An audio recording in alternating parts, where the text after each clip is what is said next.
Ethics, that thinking, speaking, and action that leads to the least amount of unnecessary damage to that which is beautiful, good, and true in the individual, in the family, in the community, in the species, and which facilitates love in the individual, the family, the community, and the species. So ethics is not something that is prescribed by someone on the outside. It is a pattern of engaging that references data, that references reality. Ethics is the path of thinking, speaking, and acting that leads to well-being.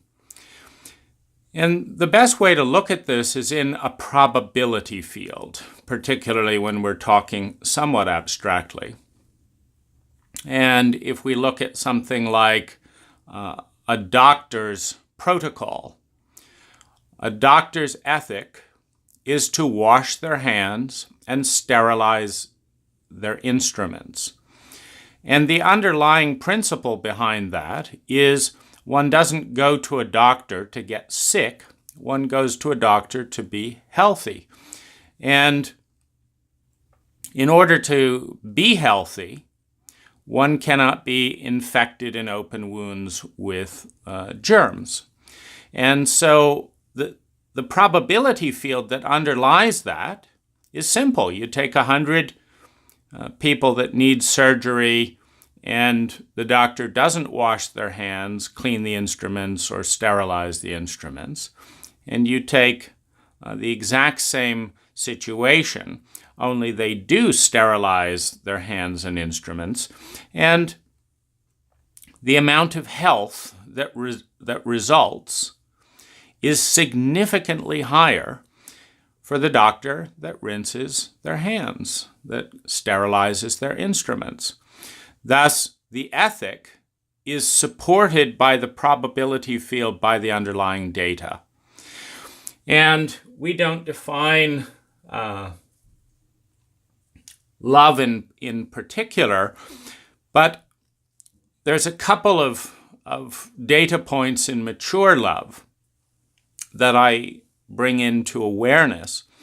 One is the caring about something beyond the ego, that this is an important part of ethical love, is that in, for example, stealing someone's money or murdering for money or not returning a book that's borrowed because it's inconvenient, there is a respect of the perception of separation. That's that person. This is me. If I kill them and take their money, me has more money, and who cares about them? So there's a message of dissociation. With love, there is a message of inclusion. There's a message of association. I'm not going to do to you what I wouldn't want done to me. I'm not going to pretend that we are somehow living in two different universes. I'm going to work within a framework in which we are part of a species. And this thinking, this transcendent thinking, transcendent of the ego's myopia, transcendent of the ego's delusion of separation. And if we pause in that delusion just a little bit, our culture in particular, emphasizes separation and independence. And this is exaggerated beyond what the science supports. So it's true that when I think move finger, my finger moves and your finger doesn't move. But it's also true that this supposedly independent body doesn't exist without my parents. And it doesn't exist without their parents, and it doesn't exist without their parents, and it doesn't exist without 5 billion years of evolution. Meaning, when the slime is beginning to form, if the planet goes supernova, I don't exist. If the apes form and the planet goes supernova, I don't exist. If the ape form and they have my great-great-grandparents and da-da-da-da-da-da-da, and someone kills my parents, I don't exist. So this idea that somehow we're insular, that we came out of nowhere, is scientifically absurd. So that's on the historical time frame. We can also say that who I identify with, I say, I am the one who thinks this, who feels this, etc. And you say, well, okay, that's me. But then you look at the fact that the only reason you think that and feel that is, first of all, that there are words that correspond with those thoughts. There are certain languages that do not have the word for thought. And so in their language, they don't think. They process the energy through a different filter. There are some languages that break things down into masculine and feminine. So the reason you're not talking about a table being masculine or feminine is because you speak English. Now, you didn't decide that. It was provided by your culture. So who you are. I met a woman in Thailand who was kite surfing, and I immediately spotted the anomaly because, having talked with hundreds of Thai people, less than 1% seemed to be interested in swimming at all. Most of those were not women. And none of them were kite surfers. And so it was the foreigners who were coming in who were kite surfing. And so here was this Thai-looking woman kite surfing, and I wanted to know why the anomaly. Well, as soon as she opened her mouth and started speaking with an Australian accent, I understood. So she was born in Thailand, but at 2 years old, she went over to Australia. And she had utter scorn for the Thai women who were not adventuresome like Australians were. So her body was Thai, but her entire demeanor as a female relating to sports was Australian. And of course, every Australian would say, good on you, mate, that's the spirit, because that's the Australian culture. And the Thai people would be like, that's weird. But keep in mind, we chop off men's penis, call it circumcision, and reduce pleasure by 30%. Now, we think it's bizarre that they mutilate female genitals over in those weird places over there. We don't have any candle on rationality. I mean, it's a crapshoot, and we don't question the absurdities of our cult in our daily life. And so this illusion of I'm me because I'm me and I'm independent is just that. It is a profound illusion fostered by the culture that makes very little sense. You say, okay, fine.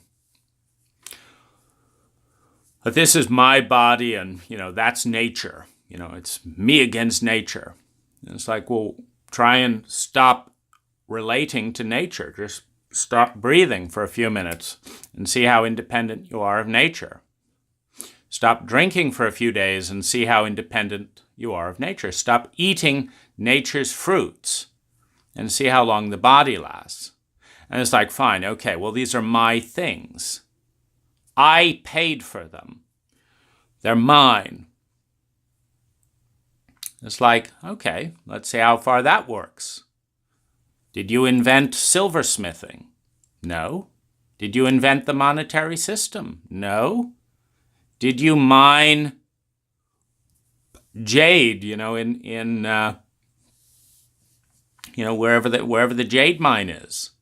Did you invent the transportation system? How about the computer system that routes shipping containers all around the world? Or the truck that went and picked it up? Or the credit card system? Or the cotton industry, perhaps you invented that. Or the color blue, you invented that. Or the dye to infuse cotton with blue,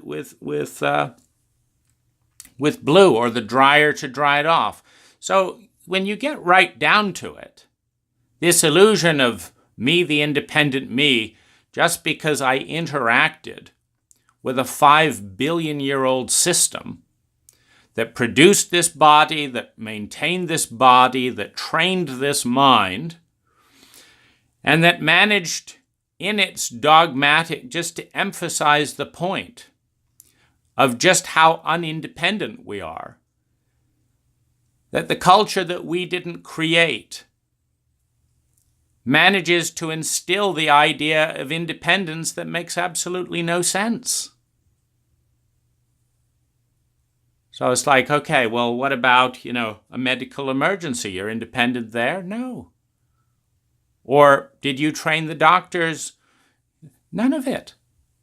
It's 99.9% dependent, interconnected, and there's this little sliver of, in my free time, I can harbor delusions of separation and independence and fight 5 billion years of scientific data. And is that really me, or is that just a thought gestated by my culture and handed to me with little perks given by other brainwashed people who think they're independent, who are training you to be like them? So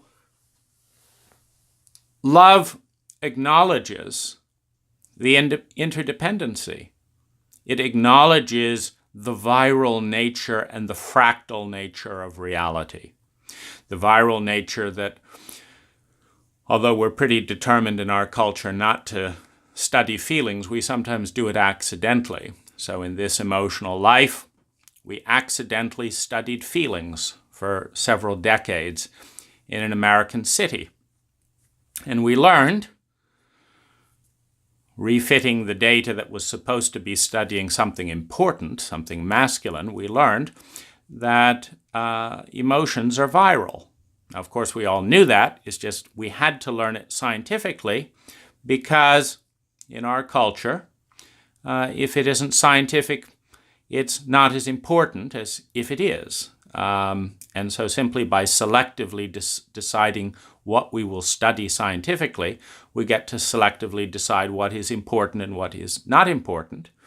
And our current cultural hypothesis is highly chauvinistic. And so we would normally not dream of studying feelings, being a very feminine aspect of our species. So this is our definition of ethics. And one of the reasons it's good to look at things at multiple zoom settings is we get to see depth perception. Meaning, if something is ethical, meaning it is a pattern of thinking, speaking, and action that leads to the least amount of unnecessary damage to that which is beautiful, and that's, I guess, an important distinction. And beauty, by the way, connects with symmetry. The attractive faces that races all around the world pick on a computer screen are faces that are more symmetrical. Beauty leans towards symmetry, which leans towards wholeness, which leans towards balance. Now, we understand the underlying science of grace. The sphere is the most graceful shape known to consciousness because it takes the least amount of energy to move a sphere, and because it has a symmetrical appearance at every dimension. It's graceful because of its balance, because of its symmetry. And symmetry is efficiency. And efficiency is intelligent, which is why we make wheels when we want to save money on gas. If we wanted to waste money on gas, we would put square wheels. And we would spend an enormous amount of energy lifting the car up and down violently, such that our gas efficiency on the identical motor would go up 300%, and we could all waste 300% more on gas. We just don't call that intelligent because it's not efficient. And it's not efficient because it's not as graceful, it's not as symmetrical as moving the same amount of weight, 300-400% more efficiently using the wheel, using the circle, using the sphere. So the probability field is the important reference point with this because when we're dealing with an ethical choice, particularly on an abstract level, we want to think in terms of the question, with 100 people in this situation, or with 10 people in this situation, what increases the odds? The odds of what? Of decreasing unnecessary suffering. So we have something like a seatbelt. Why? Why have a seatbelt? Well, for the little second it takes to go click, we reduce fatal deaths significantly. And so it's ethical because it doesn't hurt that much to go click. Sure, it takes a few moments. It doesn't hurt that much to go click, but it hurts a lot when a family is traumatized, often for life, with the death of a caregiver, with a death of a child. The death of a child often leads to divorce in a culture that doesn't teach adults how to grieve. So you have an environment where there's no grief training in high school or college or anything like that. So you have an emotionally incompetent culture. Well, killing a child is going to produce high emotions. When you present high emotions with emotional incompetence, it leads to severe pain. Well, that pain is co-created and facilitated back and forth with dirty looks, with comments, how could you blame, and all that between married couples. When you increase the typical marriage, when you increase the amount of pain by that amount in a typical marriage, it often leads to divorce, which then further traumatizes the entire family. Because now the rest of the family not only lost a sibling, but now their whole template for masculine, feminine, male, female relationship is we create pain, we don't know what to do with it, we blame ourselves and others and hammer away at it, and then we separate because we're too emotionally illiterate to figure out what we're doing. And then we go into addiction and numbing, and the entire family system is rent apart for decades. That's how intelligent we are in our culture. And just going click reduces those odds significantly. And so it's the ethical thing to do if we want to remove unnecessary damage to that which is beautiful. A cohesive family is more beautiful than a broken family. A cohesive face, a cohesive body, more beautiful than a face, than a body that has been torn apart. A synergy is more intelligent in most cases than its constituent parts. And so we show love for a culture that doesn't have the it doesn't have the intelligence to deal with these disciplines on its own, etc. So we put up signs. And we hire police officers, and we do all these things to protect a family from falling apart in that amount of pain in a way that can destroy an entire family for decades with the death of a child, the death of a caregiver. So that is ethical, meaning the data suggests that the cost of clicking is worth the saving of that amount of pain. And it's that underlying science, it's the science of probability, that really is the ultimate arbiter of ethics.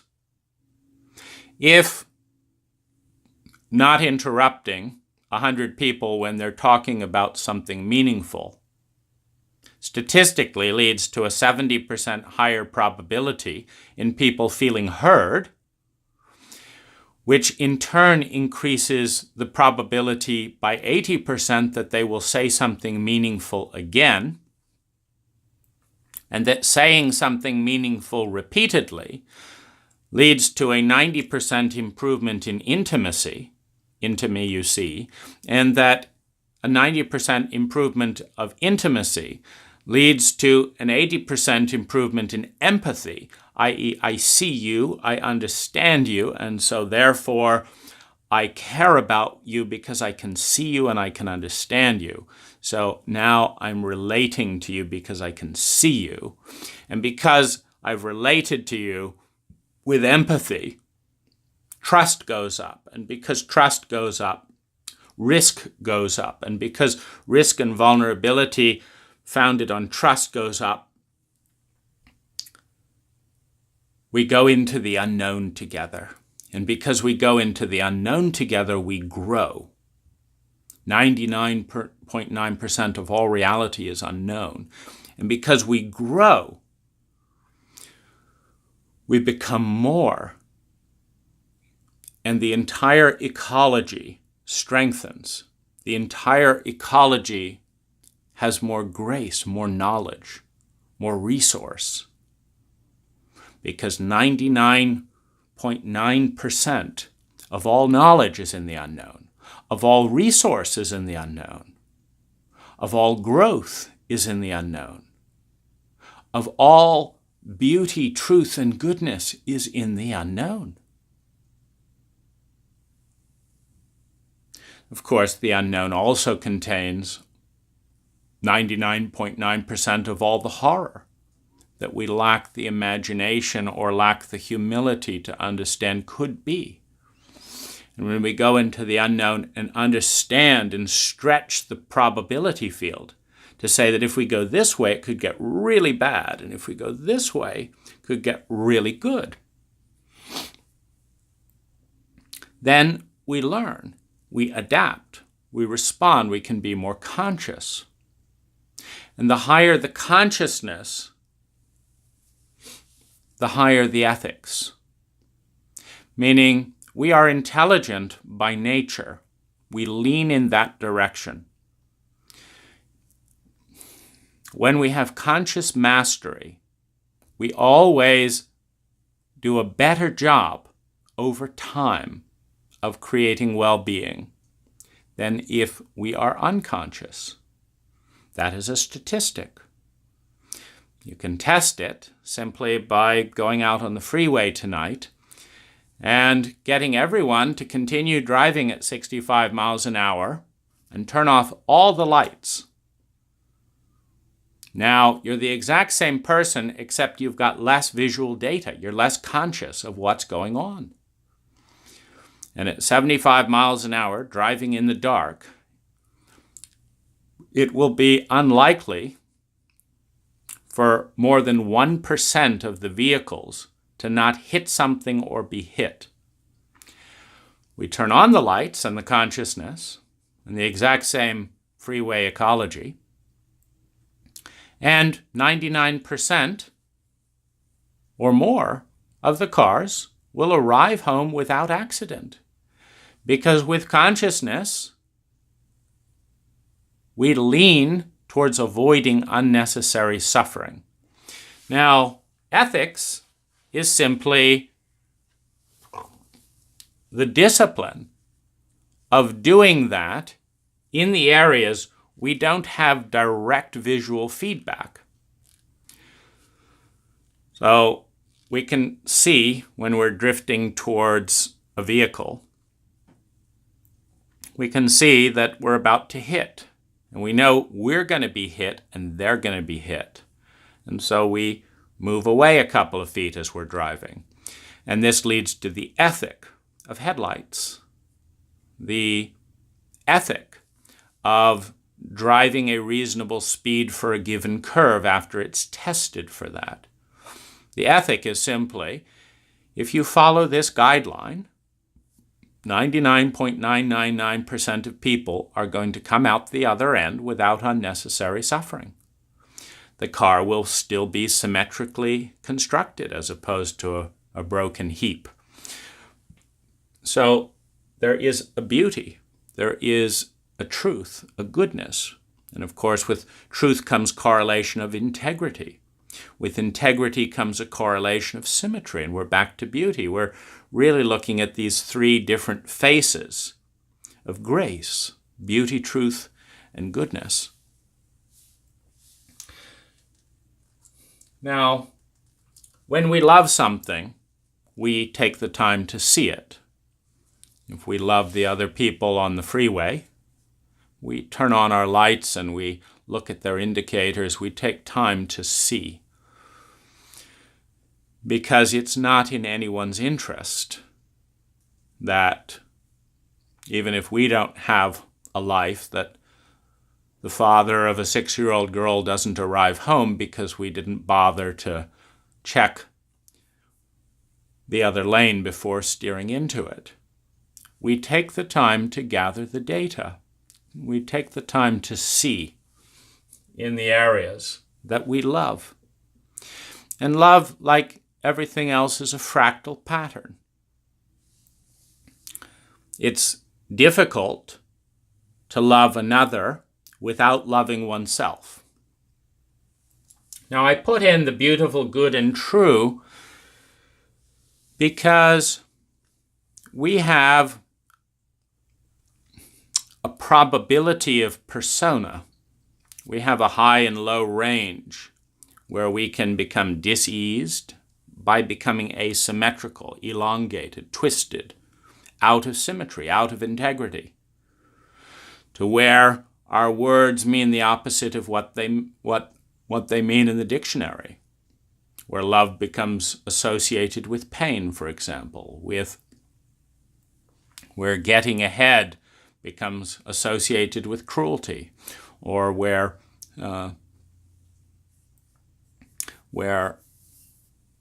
guilt gets associated with succeeding, or there's a whole way that we can become elongated, twisted, in opposition to ourselves.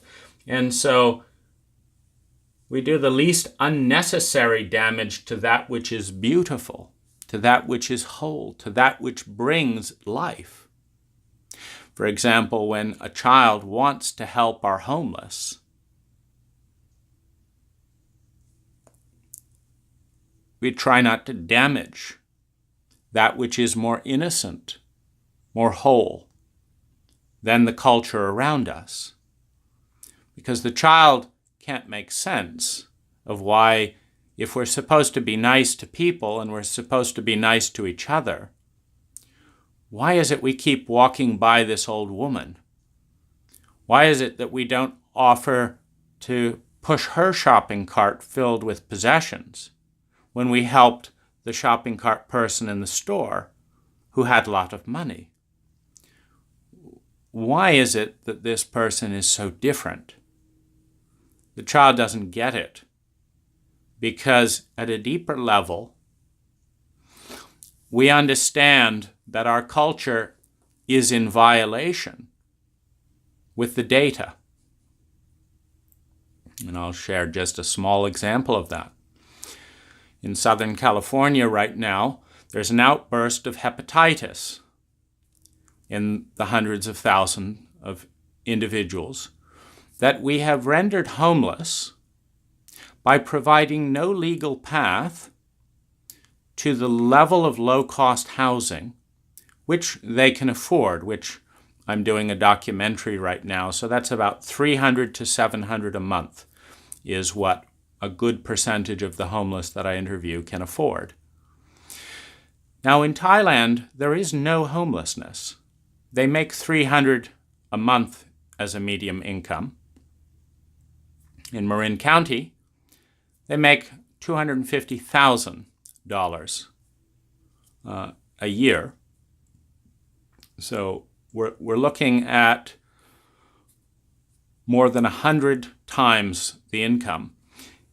And no homelessness in Thailand, homelessness in one of the richest states, in Marin County is the 5th wealthiest county. I cannot leave my house without seeing more homelessness than I see in Thailand. And this is based on the delusion of separation. And the statistical odds of getting PTSD as a homeless person in my county are 42%. How do you know that? Well, there's thousands of homeless. You gather the data, 42% have PTSD. Now, the odds of a homeless person with PTSD taking a full course of antibiotics is 7 or more times lower than the odds of you and I with a house taking a full course of antibiotics. If we go to Kaiser or whatever and they say it's very important to take the full course of antibiotics. Because if you just take a couple when the initial symptoms go away, then the disease mutates and comes back. Well, the odds of someone who's homeless and has no place to put their things of their antibiotics being stolen from their stuff being raided goes up.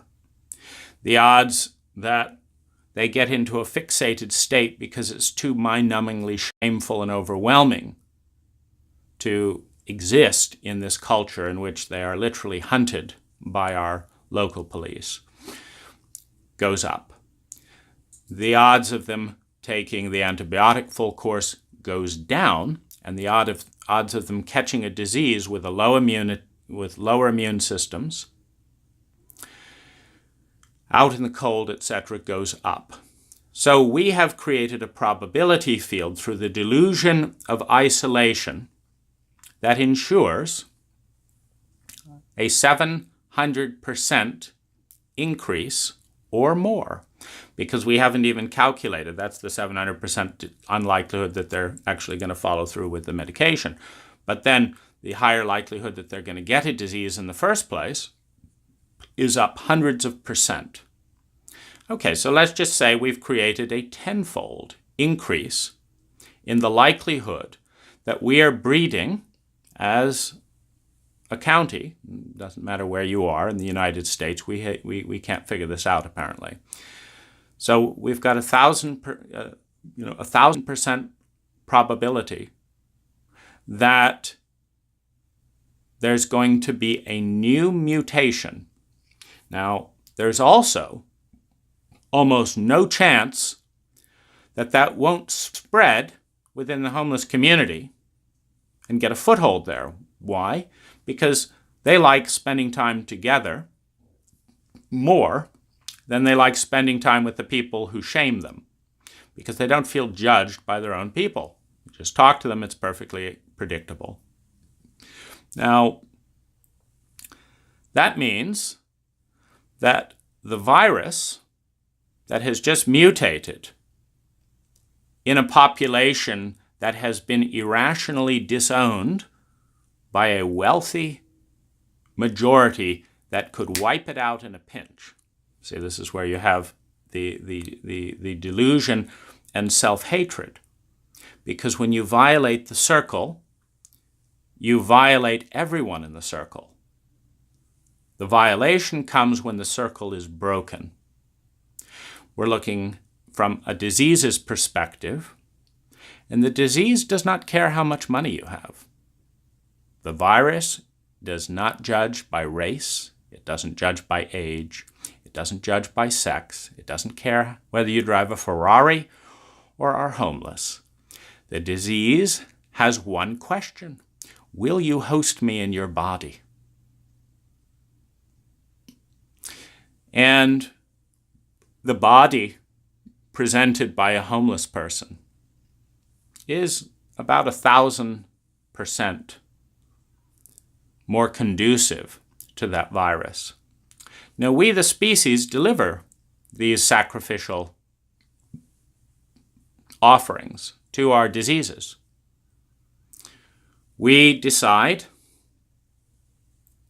for example, in Marin County, to create a bureaucracy that is so thick with regulation that it is impossible to build a housing unit for less than $600,000. Now, our building departments have been busily churning out regulations for the last 100 years. You see, 100 years ago, these people wouldn't be homeless. They'd put together a little lean-to in one of our parks. They'd build a little log cabin. The Thai aren't homeless because their government does not interfere with their right to construct a basic shelter.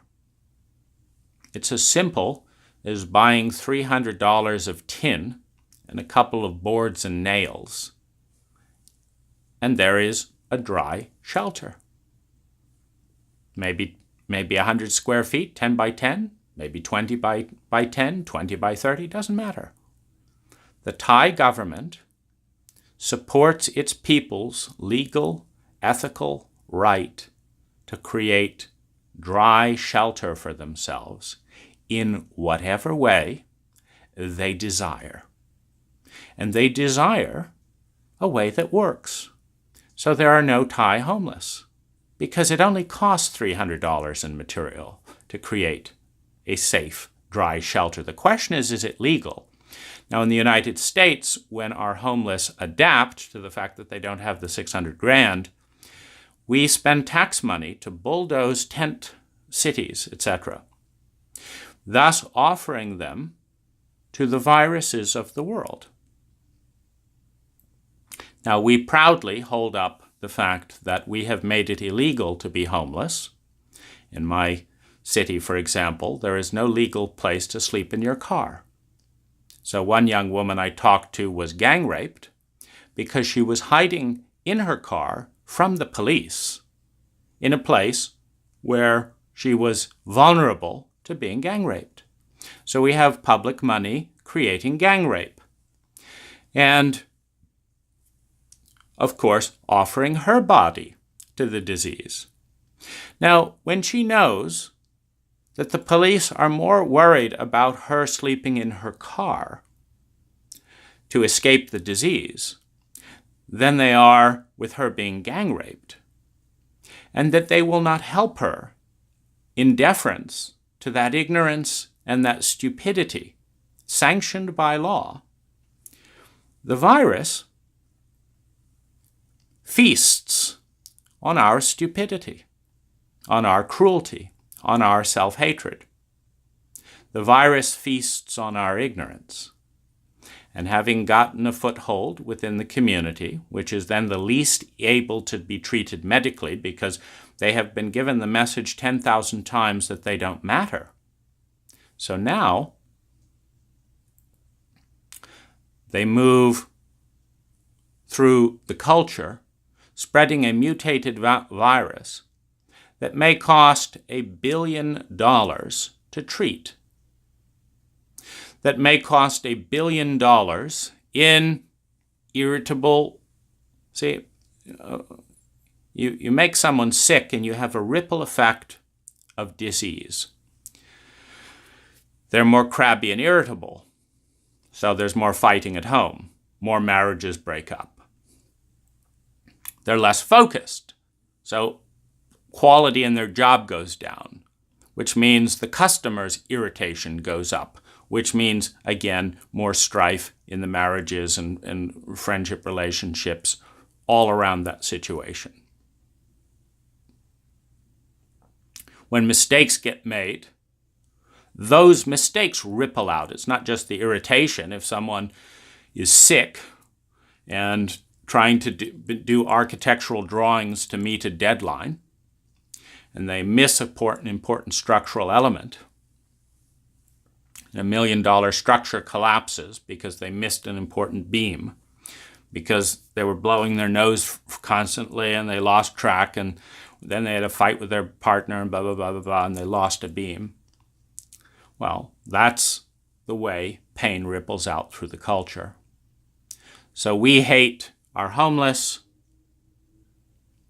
and we love our diseases. The diseases ripple into the culture, and we spend billions to repair what could have been fixed and avoided by thousands. Well, that is the essence of stupidity, and it is a lack of ethics. Ethics are one of the most important sciences to understand because they ripple through all of our culture. This pattern, wherever we look, where there are good ethics, they coalesce around people who care enough to gather the data and gather the science. Science is just correlating behavior with data. If you learn that every time you add muriatic acid to concrete, it dissolves the concrete, and you learn that if you do it in this concentration, it dissolves at this much, and if this concentration, it dissolves at that much. The measured repetitive correlation of that phenomena is called science. It's also called intelligence. It's also called connecting with reality, being sane. Insanity is the dogmas we pursue independent of the correlation with the data. And we are an insane culture because there are literally millions of instances where the culturally sanctioned protocol is 180 degrees in opposition with the data. What can you do when your own government understands that it costs $60,000 a year in taxpayer money to fund the emergency rooms so a homeless person can come in very sick, leave immediately once the acute symptom has come back, get very sick again, and go back and forth in and out of the emergency room, rather than having a safe, legal, dry place to sleep and get better? What do you do when you understand that $60,000 per homeless person is being spent in your own city to reorganize the parks so that there are no park benches for homeless to sleep on, to repair the graffiti that angry, discontented people who have been marginalized use to express their discontentment, to fix the rapes and police drive up and down asking people to move along in the absolute awareness that there's no place for them to go. What do you do when your government is insane? When they're not following the data that says it's cheaper by 1,000% to give a safe, legal place for our homeless to sleep. It's intelligent. It's fiscally responsible.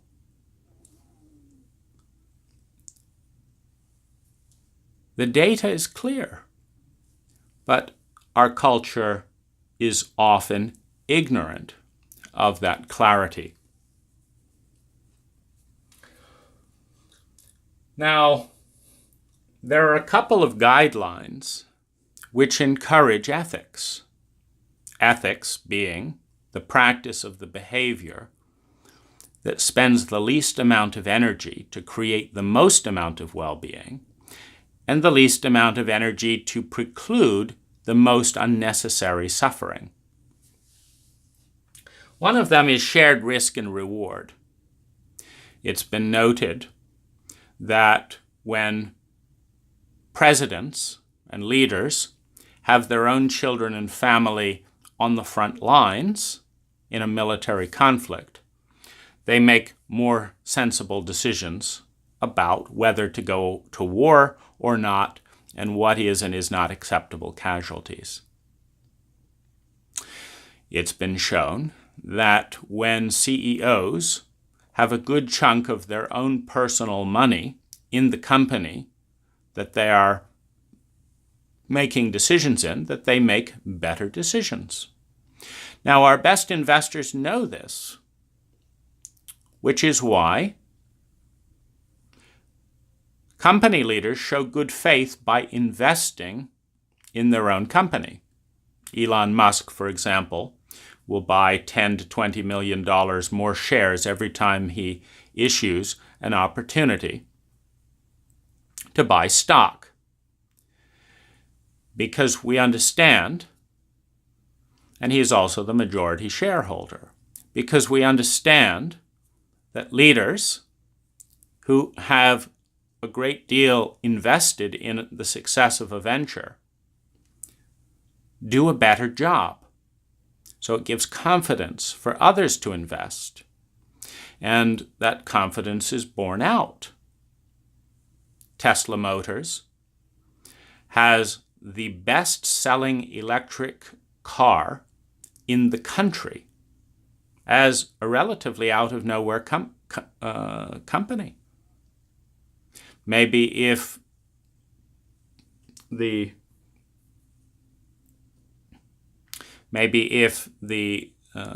other American car companies were run with a similar stake in the company, we might see less whining and better performance in companies that have a 100-year advantage on Tesla, but are losing market share regularly,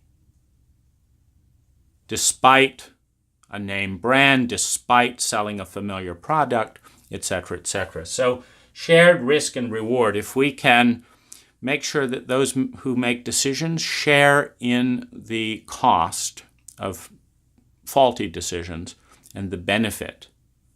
In other words, the policy owners that say it's illegal to sleep in your car, perhaps if they paid the medical bills of all the innocent people who caught a mutated disease by stranding our homeless without safe, warm shelter, they would, of course, reverse that law.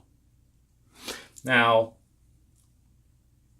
a good way to look at it, to see if we understand that on a scientific level, we are far more connected than we appear to be on a cultural level.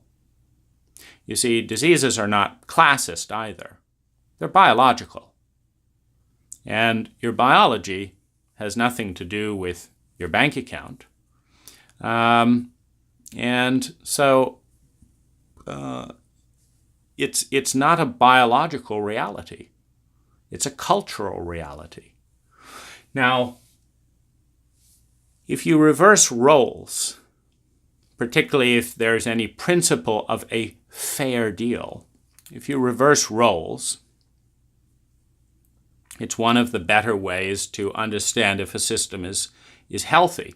Because if the leaders of a system who create a law, for example, that families should be broken up because someone smokes marijuana, because the Nixon administration reclassifies and reinvents data to suggest that it is a Schedule I drug with no redeeming values, thus breaking up millions of American families and costing the U.S. taxpayer $80,000 a year per inmate, in an inmate system that actually pays bribes to judges and various officials or guarantees a certain level of occupancy.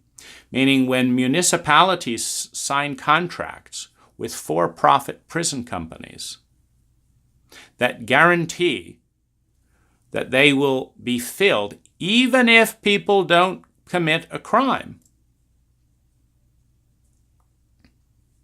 You have things like the child scandal, in which a prosecutor was paid millions of dollars of kickbacks to incarcerate children for as little things as dropping a pencil, talking back to a teacher in a juvenile detention facility in order to get the bribes.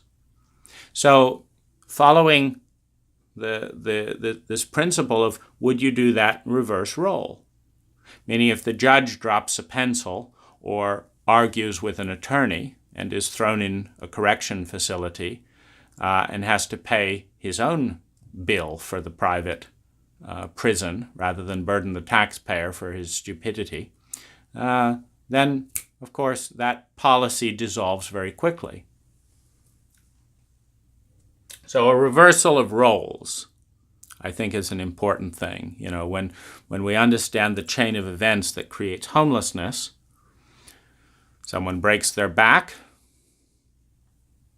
they can't go to work, they don't get a paycheck, they become more irritable and scared, they don't know how to handle emotions in an emotionally illiterate culture, the family ruptures, their trauma increases, and then they're thrown out on the street because they can't pay rent and they can't pay their medical bills. Well, when we leave something in that chronic situation, and the people passing the laws, you know, why don't we start by breaking their backs and then seeing what the ripple effect is, and do they like the law if they end up on the street following the same protocol? And I'm speaking figuratively here, but the principle is the same, that if a system is a good one, it should have a balance between the leadership and the people, the boss and the employees, the husband and the wife, the child and the parent. If you wouldn't want to be your own child, you're probably not being a good parent. If you wouldn't want to be a good parent, if you wouldn't want to have that child, it goes both ways. That there needs to be a partnering in these roles that understands the burdens and pressures of government and the burdens and pressures of being homeless, and a sense that there is a fair exchange and that the choices made are within the people's control. And another filter to lay on this stuff is what's ideal. We just look at something in the ideal and say, what is the ideal thing if an American breaks their back and they've come from an abusive household, so they don't have a relative to return to? What is the ideal thing that happens? And most of us, if we look at the data, would say the ideal thing is that they get care to heal their back in a safe, low-stress environment, and they can go back to work. And that if they have bills, they can slowly pay those off, but that one way or another, that body is restored to a point where they can contribute their skills. We would also say that it's ideal for everyone to have a useful skill that builds well-being in the public space. Baking bread is a useful skill. Cleaning thoroughly is a useful skill. Giving massage and healing physical injuries is a useful skill. These are all learnable skills. Cooking soup, a useful skill. Growing vegetables. All of these things lead directly to visceral human well-being. And the more of these skills that we have, the richer the culture and the more resilient the culture and the species. So it is in our interest that our young people learn these skills. And there we have to question the ethics of teaching algebra, trigonometry, chemistry, biology, history. You go through the list, and not teaching things that most people never apply, and not teaching cooking, cleaning, brushing your teeth,